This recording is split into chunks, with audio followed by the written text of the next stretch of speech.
नमस्ते, प्रणाम। मैं रामोद सिंह अत्री आज आपके बीच में श्रीमद् भगवद गीता के अध्याय 15 का प्रथम वीडियो है, जिसमें भगवान क्या बोलते हैं। कहते हैं, ऊर्ध्वमूलम अधः शाखम अश्वत्थम प्राहुरव्यम छंदांसि यस्य पर्णानि यः तं वेद सः वित्ति। भगवान ने कहा जाता है कि एक शाश्वत अश्वत्थ वृक्ष है, बनियान ट्री है, जिसकी जड़ें ऊपर की ओर हैं और शाखाएं नीचे की ओर है तथा पत्तियां वैदिक मंत्रों से भरी पड़ी हैं। जो उस वृक्ष को जानता है वो वेदों को जानता है। वेदों को जानना क्या हुआ? भगवान श्री कृष्ण को जानना ही वेदों को जानना है। जो भगवत भक्ति में लीन है वही लोग वेद को जानते हैं। जो भगवत भक्त हैं, जो श्री कृष्ण भावनामृत में हैं, वो लोग वेद को जानते हैं। The supreme personality of the God head said, it is said that there is an imperishable banyan tree that has its roots upward and its branches downward, and the leaves are Vedic hymns. One who knows this tree is the knower of the Vedas. अधा च ऊर्ध्वं प्रसिता तस्य शाखा गुण प्रवृद्धा विषय प्रवालः, अधा च मूलानि यंसन्ततानि कर्म अनुबंधीन मनुष्य लोके। इस वृक्ष की शाखाएं ऊपर तक फैली हुई हैं और प्रकृति के 3 गुणों द्वारा पोषित हैं।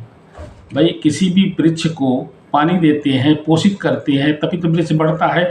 तो ये इसका जो पोषण है वो कौन करता है? उस प्रकृति के 3 गुण, रजोगुण, सतोगुण, तमोगुण पोषण करते हैं। इसकी टहनियाँ इंद्रिय विषय हैं। इस वृक्ष के जड़ें नीचे की ओर जाती हैं। इस वृक्ष की जड़ें नीचे की ओर जाती हैं, जो मानव समाज के सकाम कर्मों से बधी हुई हैं। सकाम कर्म का मतलब है कि कर्म वो जिसमें फल की इच्छा हो, सकाम कर्मों से लिप्त हैं। The description of the banyan tree is further explained here. Its branches are spread in all directions. In the lower part, there variegated manifestation of the living entities. जो नीचे की तरफ है वो लिविंग एंटिटीज हैं। उसमें ह्यूमन बींग्स कह सकते हैं, जानवर कह सकते हैं, इंसेक्ट कह सकते हैं, कीड़े कह सकते हैं, जो भी, कुत्ता, बिल्ली, घोड़ा, सभी को लोअर पार्ट में। On the upper part are the higher living entities. Higher living entities क्या है? डेमिगॉड्स हैं, गंधर्व्स हैं और लोग भी एक्स्ट्रा होते हैं। जो हायर स्पेसीज ऑफ लाइफ हैं वो हैं। As a tree is nourished by the water. जिस तरह से किसी भी पौधे को वाटर से नोरिश किया जाता है, किसी भी पौधे को, किसी भी वृक्ष को पोषण जो है ना उसी से किया जाता है, पानी से किया जाता है। उसी तरह से इस वृक्ष का जो पोषण है वो सतोगुण, रजोगुण, तमोगुण से होते हैं। और जिसकी अधिकता जहाँ पे होती है, उसी तरह से जैसे पानी दिया जाता है तब भी कोई पौधे सूख जाते हैं, कोई हरे भरे रहते हैं, और किसी को ज़्यादा पानी ज़रूरत नहीं होती, किसी को ज़्यादा पानी ज़रूरत होती है। ऐसे ही है, इसी तरह से ये नेचर से है, nourished by the water. So this tree is nourished by the 3 modes of material nature and sometimes we find that the tract of a land is barren होती है for want of sufficient water। अगर sufficient water नहीं मिला तो वो barren हो जाती है, वो मरुस्थल जिसको बोलते हैं, वो ऊसर हो जाती है। एंड वही sufficient water दिया जाता है तो वो sometimes tract is very green. Similarly, where particular modes of the material nature are proportionally greater in quantity, the different species of life are manifested accordingly. वो उसी तरह से जो डिफरेंट स्पेसीज ऑफ लाइफ हैं वो उनका मैनिफेस्टेशन उन्हीं तरह से होता है। रजोगुण, तमोगुण, सतोगुण में जिसकी प्राप्ति ज़्यादा कर लेते हैं उस हिसाब से उनका रहता है और भाव रहता है, और उनका जीवन भी इसी तरह से इस जीवन में रहता है। ये इस ट्री को बताने के पीछे का लॉजिक यही है। न रूपम अस्य ही तथा उपलभ्यते न अंता न च आदि न च संप्रतिष्ठा अश्वत्थम एन सुविरूढ़ मूलम असंग शस्त्रेण दृढ़ेन छित्त्वा तथा पदम तत्परिमार्गतव्यम यस्मिन् गता निर्वतन्ति भूया तमेव चाद्यम पुरुषम प्रपद्ये यथा प्रवृत्ति प्रस्ता पुराणी। इस वृक्ष के वास्तविक मतलब न रूपम अस्य ही न तथा उपलभ्यते न अंता न च आदि न च संप्रतिष्ठा। इस वृक्ष के वास्तविक स्वरूप का अनुभव इस जगत में नहीं किया जा सकता है, कोई भी नहीं समझ सकता है। और इसका आदि कहाँ है, अंत कहाँ है, इसका आधार कहाँ है। लेकिन मनुष्य को चाहिए कि इस दृढ़ मूल वाले वृक्ष को विरक्ति के शास्त्र से काटे, गिरा करके तत्पश्चात उसे ऐसे स्थान की खोज करनी चाहिए जहाँ जाकर लौटना न पड़े, और जहाँ उस भावना और उस भगवान की शरण ग्रहण कर सके जिससे अनादिकाल से प्रत्येक वस्तु का सूत्रपात तथा विस्तार होता आया है। मतलब ओरिजिन पे चला जाए। ओरिजिन मीन्स वो गाड, जहाँ गाड परमेश्वर के धाम को। The real form of this tree can not be perceived in the world. No one can understand where it ends and where it begins. कहाँ से इसका स्टार्ट है, कहाँ से इसका अंत है, वो नहीं जा सकता। वेयर इट्स फाउंडेशन, और फाउंडेशन कहाँ है। But with determination one must cut down this root strongly rooted tree with the weapons of the detachment. जो डिटैचमेंट अगर आ गया तो इसको काटा जा सकता है और उससे कट जाएगा और कट जाने से क्या होगा। Thereafter one must seek the place from which having gone one never returns. वो जो परमेश्वर का धाम है, परम धाम है, वहाँ जा कर के कोई वापस नहीं आता। इस तरह से कट करके, जड़ों को काट करके अगर आदमी पहुँच जाता है तो वो वापस नहीं आता है। That supreme personality of the God head from हुम एवरीथिंग बिगेन एंड फ्रॉम हुम everything has extended since time immemorial. जिसका कि कोई विवरण ही नहीं है, पता ही नहीं है, पता चलता नहीं है वहाँ से।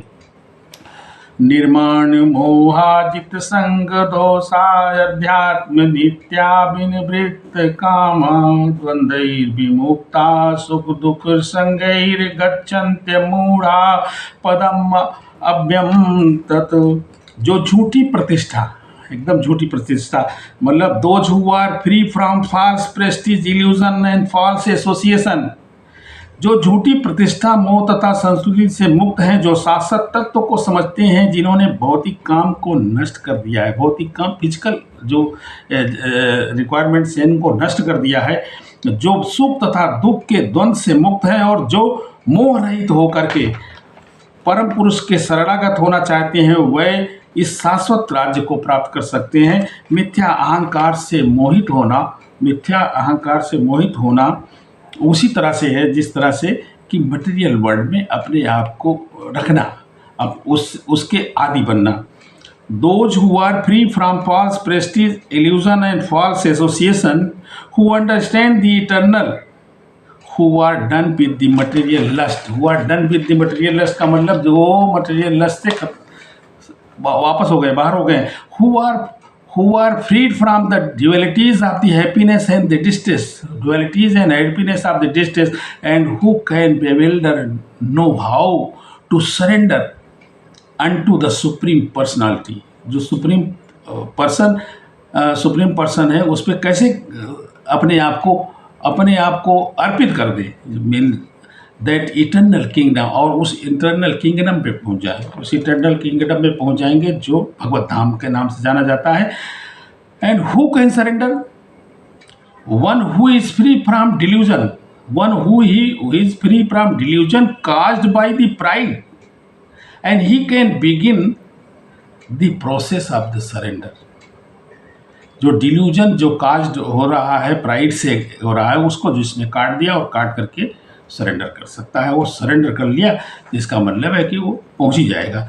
न तद्भास्यते सूर्यो न तशांको न पावका यद गत्वा न निवर्तन्ते तद्धाम परमम मम।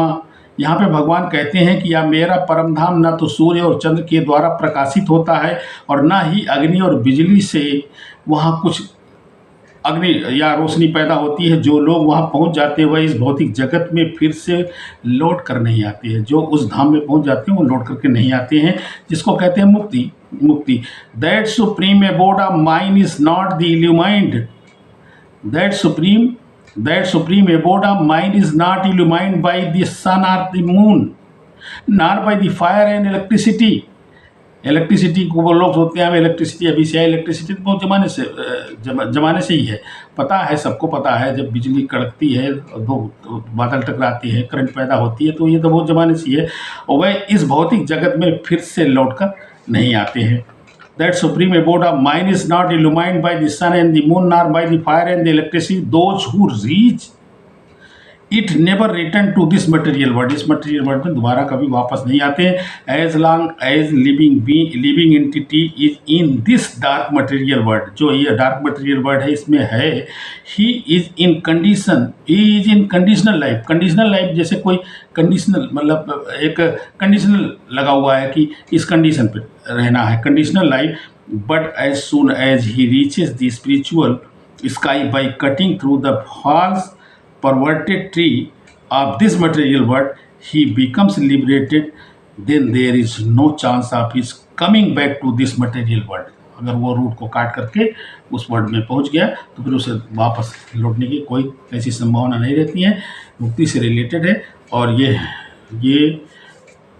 श्री कृष्ण भावनामृत में भावित होना ही सभी मुक्ति का साधन है, सब तरह से मुक्त होने का साधन है, और वही एबोर्ड को प्राप्त कर पाते हैं। आशा है कि आप लोगों ने समझने की कोशिश किया होगा, समझे हैं तो लाइक करें, सब्सक्राइब करें, शेयर करें। Thank you very much.